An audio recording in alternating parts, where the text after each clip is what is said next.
Hello दोस्तों, welcome to my channel value investment finance academy. अगर आप नए हो तो चैनल को ज़रूर सब्सक्राइब कर लेना और बेल आइकन को हिट करके ऑल सिलेक्ट ज़रूर कर लेना ताकि लेटेस्ट फाइनेंस वीडियो का नोटिफिकेशन आपको मिलता रहे। दोस्तों, अगर हम स्टॉक मार्केट में इन्वेस्ट करते हैं तो हमें इन्वेस्टिंग की भाषा की समझ होनी चाहिए। हमें फाइनेंशियल स्टेटमेंट पढ़ते आना चाहिए। ये वो स्किल है जो किसी भी स्टॉक का एनालिसिस करने के लिए बहुत ज़रूरी है।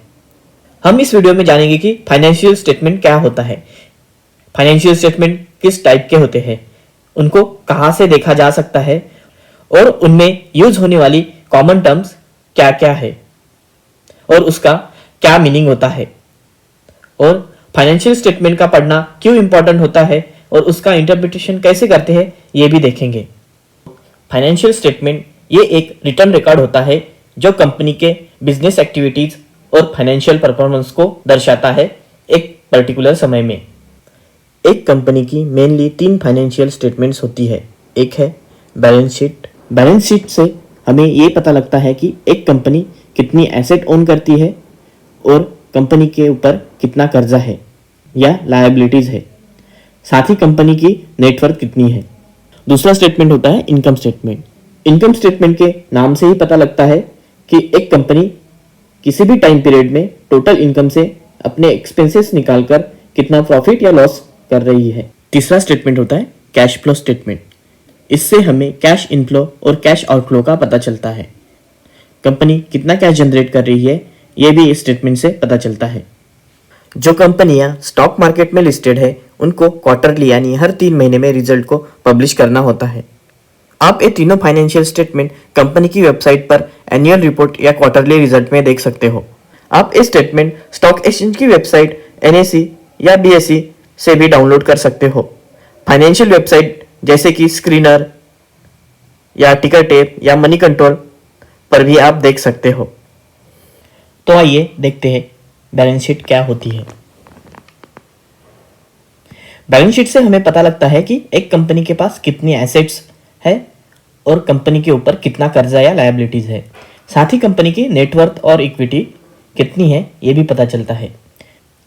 एग्जाम्पल के लिए हम सुरेश नाम के एक इंसान की बैलेंस शीट देख लेते हैं। ये किसी कंपनी की बैलेंस शीट नहीं है, एक इंडिविजुअल की बैलेंस शीट है। पहले हम एसेट देखते हैं कि सुरेश के पास कितने एसेट्स है। एसेट 2 इसमें डिवाइड किए गए हैं, करंट एसेट और non current asset. Current asset वो है जो 1 साल के अंदर कैश में कन्वर्ट किए जाते हैं।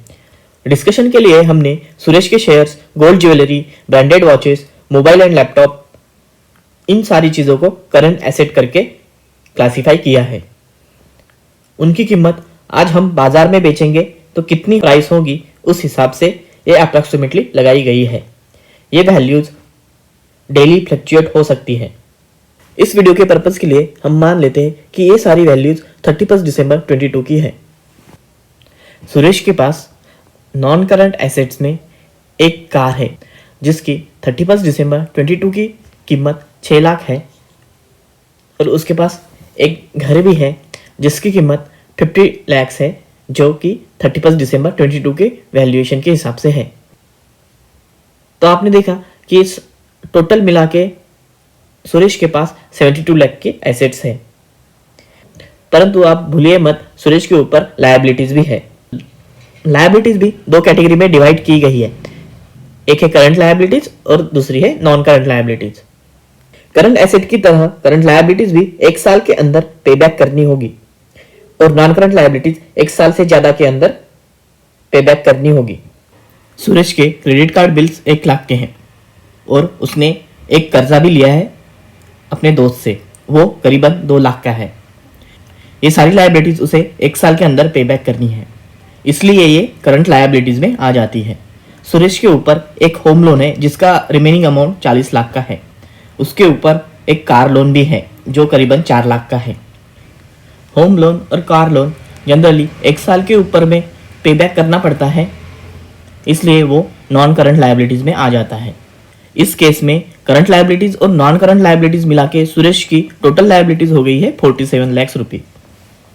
सुरेश ने अगर उसके सारे एसेट बेच दिए तो उसे 72 लाख रुपीज मिलेंगे। परंतु आप भूलिए मत, उसके ऊपर 47 लाख की लायबिलिटीज भी है जो उसे पे बैक करना पड़ेगा। और सब लायबिलिटीज पे बैक करने के बाद सुरेश के पास जो पैसा बचेगा वो सुरेश की नेटवर्थ है, जो इस एग्जाम्पल में 15 लाख है। ये तो हमने सुरेश की पर्सनल बैलेंस शीट देखी। हमें एक कंपनी की बैलेंस शीट देखनी है। बैलेंस शीट में किसी भी पॉइंट पे एक कंपनी की टोटल एसेट हमेशा उनकी टोटल लायबिलिटीज के बराबर होनी चाहिए, जिसमें शेयर होल्डर की इक्विटी भी इंक्लूड होती है, इसलिए उसका नाम बैलेंस शीट है। जनरली एसेट को 4 कैटेगरीज में डिवाइड किया जाता है। नंबर 1 है फिक्स एसेट, उसी को नॉन करंट एसेट भी कहा जाता है।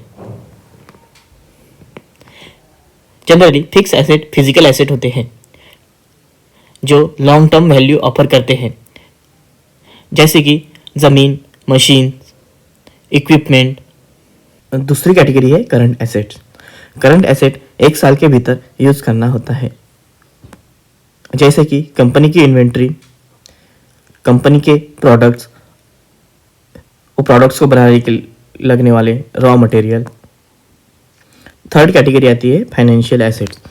फाइनेंशियल एसेट्स वो है जो कंपनी ने इन्वेस्ट किया है in the form of securities और स्टॉक और बॉन्ड्स। फोर्थ कैटेगरी आती है इंटेंजिबल एसेट। इंटेंजिबल एसेट्स एक फिजिकल एसेट नहीं होते, जैसे कि patent of particular drug for pharmaceutical company, patent of software. अब बात करते हैं लायबिलिटीज की। लायबिलिटीज को भी 4 कैटेगरी में जनरली डिवाइड किया जाता है। पहला है करंट लायबिलिटीज। ये शॉर्ट टर्म एब्लिगेशन होते हैं जो 1 साल में पूरे करने होते हैं। फॉर एग्जाम्पल लोन जो नेक्स्ट 1 ईयर में पे करना पड़ेगा। सेकंड कैटेगरी है लॉन्ग टर्म लायबिलिटी। जो कर्जा कंपनी को 1 साल के ज़्यादा के टाइम स्पैन में रीपे करना होता है वो इस कैटेगरी में आता है। थर्ड कैटेगरी आती है अदर लायबिलिटीज।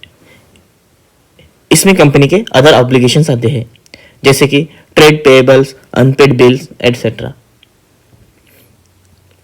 फोर्थ कैटेगरी आती है इक्विटी। एक कंपनी के ओनर और शेयर होल्डर्स अपनी इक्विटी के थ्रू कंपनी में पार्ट ओनरशिप क्लेम कर सकते हैं, इसलिए इक्विटी एक कंपनी की अपने ओनर और शेयर होल्डर की तरफ लायबिलिटी काउंट की जाती है। कंपनी इक्विटी के अगेंस्ट इसलिए लायबल होती है क्योंकि उसके ओनर और इन्वेस्टर ने किसी एक समय पे कंपनी को स्टार्ट होने पे या कंपनी को एक्सपांड होने के लिए कैपिटल प्रोवाइड किया था। इसके 2 पार्ट होते हैं। पेड अप कैपिटल, ये वो कैपिटल होता है जो कंपनी के द्वारा अपने शेयर होल्डर्स को शेयर इशू करते हुए रेज किया गया था। दूसरा होता है रिजर्व और रिटेन अर्निंग। ये वो कैपिटल होता है जो कंपनी ने over period of time profit करके अर्न किया होता है। हो सकता है अभी तक जो समझाया है वो कंसेप्ट आपको डिफिकल्ट या नया लग रहा होगा, तो चिंता ना करिए, हम कंपनी के एग्जाम्पल के थ्रू एक कंसेप्ट को समझने की कोशिश करते हैं। तो दोस्तों, हमने एशियन पेंट इस कंपनी की बैलेंस शीट screener.in पे ओपन की है। इसमें हमें मार्च 2011 से लेकर सितंबर 2022 तक की बैलेंस शीट प्रोवाइड की गई है, जो कि कंपैरिजन के लिए काफ़ी अच्छा है। तो आप देख रहे होंगे कि किसी भी समय पे कंपनी की टोटल लायबिलिटीज़ कंपनी के टोटल एसेट्स के बराबर है। लायबिलिटीज़ में share capital, reserves, borrowings and other liabilities ऐसे 4 रोज है। शेयर कैपिटल ये वो कैपिटल है जो कंपनी के द्वारा अपने शेयर होल्डर को शेयर इशू करते वक्त रेज किया गया था। आप देख रहे होंगे कि ये अमाउंट कांस्टेंट है। रिजर्व्स ये कंपनी के रिटेन अर्निंग है जो कंपनी ने over period of time accumulate किए हैं। बारोइंग्स मतलब कंपनी के ऊपर जो कर्जा है वो। बारोइंग्स को एक्सपांड करने के बाद हमें long term borrowing, short term borrowing, lease liabilities, other borrowings दिख जाती है। अदर लायबिलिटीज में हमें non controlling interest, trade payables, advances from customers और अदर लायबिलिटी आइटम्स दिख जाते हैं। एशियन पेंट्स कंपनी की एसेट्स को fix asset, CWIP, investment and other assets में डिवाइड किया गया है। फिक्स एसेट को एक्सपांड करने के बाद हमें land, building, plant machinery, equipment, furniture and fittings, vehicle, intangible asset and other fix asset इसमें डिवीजन मिल जाता है। साथ ही उसका वैल्यूएशन आज कितने अमाउंट में है वो भी मिल जाता है। CWIP means capital work in progress. ये वो अमाउंट है जो हमने पे कर दिया है एक फिक्स एसेट के लिए जो अंडर कंस्ट्रक्शन है। कंपनी की इन्वेस्टमेंट जैसे कि बॉन्ड, सिक्योरिटीज, वो कितने अमाउंट में है या उसका वैल्यूएशन आज के डेट में कितना है वो भी मेंशन किया गया है। अदर एसेट को एक्सपांड करने के बाद उसमें inventories, trade receivable, cash equivalents, loan and advances and other asset items included किए गए हैं, ये पता चलता है। साथ भी उसका वैल्यूएशन आज की डेट में कितना है ये भी पता चल जाता है। किसी भी कंपनी की बैलेंस शीट का एनालिसिस करने के लिए 3 बातें ध्यान में रखना जरूरी है। नंबर 1, पिछले 5-10 सालों में कंपनी की net worth mainly reserve and surplus rise हो रहे हैं या नहीं ये देखना चाहिए। सेकंड, कंपनी का डेट मैनेजेबल है या नहीं, मतलब डेट टू इक्विटी रेशियो ज़्यादा हाई तो नहीं। अगर रिसेंटली कंपनी का डेट राइज हो रहा है तो उसे बैलेंस आउट करने के लिए इक्विटी भी होनी चाहिए। थर्ड पॉइंट है, कंपनी के करंट एसेट्स कंपनी की करंट लायबिलिटीज से ज़्यादा हो। इसका मतलब यह है कि कंपनी की करंट लायबिलिटीज इजीली मैनेजेबल है या नहीं ये देखना चाहिए। दोस्तों, इस वीडियो को यही समाप्त करते हैं। नेक्स्ट वीडियो में हम देखेंगे कि इनकम स्टेटमेंट और कैश फ्लो स्टेटमेंट क्या होता है, इसको कैसे पढ़ा जाता है और उसको इंटरप्रेट कैसे करते हैं। दोस्तों, ये वीडियो कैसा लगा कमेंट करके ज़रूर बताना। वीडियो अच्छा लगा तो लाइक और शेयर ज़रूर कर देना।